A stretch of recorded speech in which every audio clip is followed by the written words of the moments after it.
Hey guys, real quick, only 40% of our viewers are actually subscribed, so let's change that right now. Hit that subscribe button right below. Let's go Monday Night Football. A little NFC East matchup. Arizona Cardinals and the Dallas Cowboys. NFC East from years ago. The Disappointment Bowl. Oh boy. Cardinals at 2-5, Cowboys at 3-4-1. This is the Monday night game. Dallas favored by 2.5 here. Over under 53.5 because Dallas has a good offense, can't stop anybody, so it's a big number. Are we getting Kyler Murray back this week, or are we just going to roll with Jacoby forever? Is there another video game coming up? Sorry, I can't do that. Wow. Can't do that. What? The jokes were flowing the week they had a big release, and then they're coming off a bye. That feels like, one of those jokes it's done now. It was funny for a while, and now it's like... I apologize. It was bad. You're right. Anymore. You're right. Shouldn't say it. Arizona, weird season for them. I mean, 5 straight losses, point differentials minuscule, so it's been all those one-score losses pretty much. So I still think they're good, like a good competitive team. Just, disappointing because this was supposed to be the year. Jonathan Gannon and crew had more talent, had some defensive talent, and I think they've played better week in, week out, right? I mean, they were plays away from beating the Colts, the juggernaut Colts, with Jacoby Brissett, with a backup QB, with no wide receiver one, with no running back one.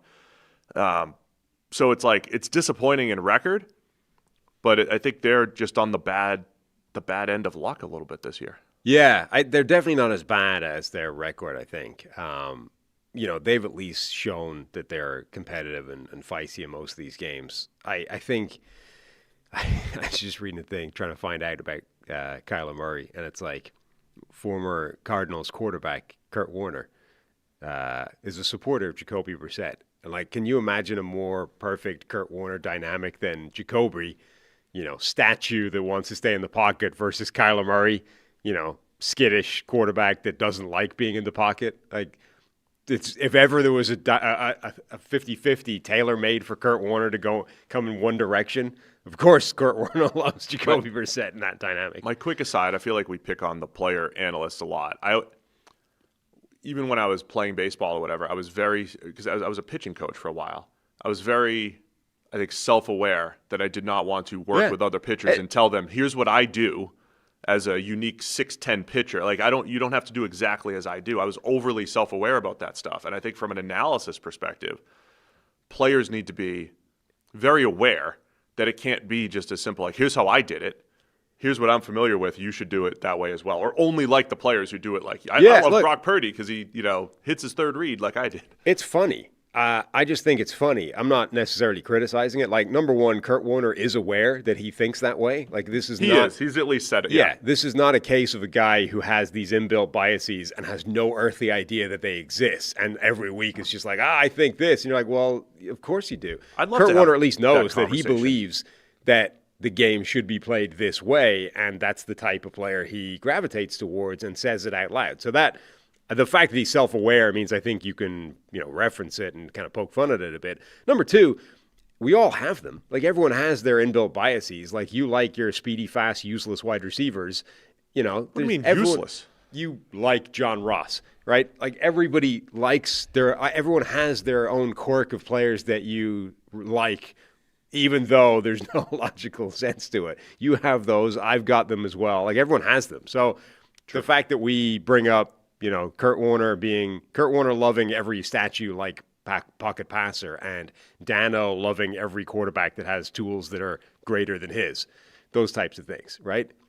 We all have them as well. It is true. I'm not saying they're idiots because they think this way and we don't have anything like that. Like, everyone has their biases. Yeah, it's all just fun. I would love to have that conversation with Kurt on the show, though, and be like, how do you evaluate Lamar Jackson or some of these quarterbacks who come from they're a big part of the design running game, or say like a Jaden Daniels who scrambles a ton, or a Josh Allen who scrambles a ton but also has to work within structure, and how you appreciate those guys.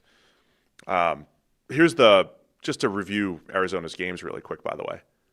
Beat the Saints by 7, beat the Panthers by 5. Remember, they had a big lead in that game and almost blew it. Every game's been a one-score game for Arizona this year. Mm-hmm. So they lost to the Niners by 1, Seahawks by 3 on that Thursday night game. Lost to the Titans by 1, That was the one. Like, that was the one where they gave the game away in epic fashion. Still lose by 1. Lose to the Colts by 4, came down to the last pass. Lose to the Packers by 4, came down to the last pass. Right. So this is one of those games. This is one of those teams where you see the 2-5, and it's easy to just. I mean, their season might be over as far as like, NFC West aspirations and everything. But this is a tough out. Like, this is going to be, they play Dallas, Seattle, San Francisco, Jacksonville. They've got a whole bunch of potential one-score games coming up these next few weeks where they're a competitive team that everything's gone the wrong way. They've found ways to lose. How the coach speak in the building is we got to learn how to win, and we're finding ways to lose, and the whole thing that could flip at any given point. So I'm intrigued by Arizona because I don't think they're much different than we expected coming in. Better defensively. Still not great, a little disappointed on that side. Better defensively, though. Have tools on offense, but they've had some injuries, and they've been in every single game. The injuries have been a factor, definitely. Like, a lot of that defensive core that we really liked having been upgraded in the last couple of years, I mean, they still haven't had it on the field together for a huge amount of time. Like, they're both consecutive former first-round picks on the defensive line have both been missing significant time. So I think there's still theoretically more to come there for this defense just because they haven't had the personnel out there. I also think it's kind of funny that, Trey McBride, who couldn't get in the end zone for such a period of time, number one, has become a scoring machine. Number two is like, I think number 1 in the NFL in target share in the red zone. Like, when they get to the red zone, they're only looking for Trey McBride. I love it, as they should, after years of not being able to score touchdowns. McBride's awesome. Marvin Harrison Jr., you get to watch him on primetime again as well. Dallas on the other side, I keep expecting their defense to get a little better. Maybe if they were all healthy, they would. Right. Their positive regression would be coming, but they're so banged up in the secondary. I think that's going to be part of the challenge. And then, Dak's play under pressure luck ran out a little bit last week against Denver. It won't be as difficult, at home against Arizona, but that was always going to be really difficult for him to sustain as well as he had played the first 8 weeks of the season under pressure, even with CeeDee Lamb and George Pickens on the outside. Yeah. It should be a fun game, though, on Monday night. Yeah, I mean, the big thing is going to be can the Cardinals do anything like what Denver was able to do to them? Like, Denver's pass rush is absolutely elite. Arizona's is not, but, already we saw the cracks start to form in the play that Dak Prescott has had so far this season. But can Arizona do anything like the job that Denver did to them?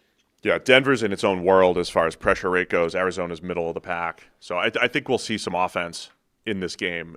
Look, it's 2-5 versus 3-4-1, but yeah, old school NFC East matchup. That's right. The Arizona/Phoenix Cardinals were in the East way back in the day. I think it'll be a fun Monday night game. Dallas by 2.5 here.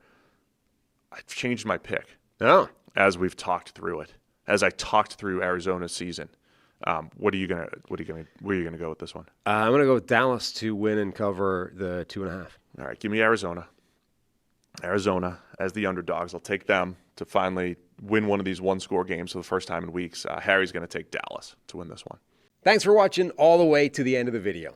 Check the Mic is live Monday, Wednesday, and Thursday, so be sure to hit subscribe so you don't miss a video.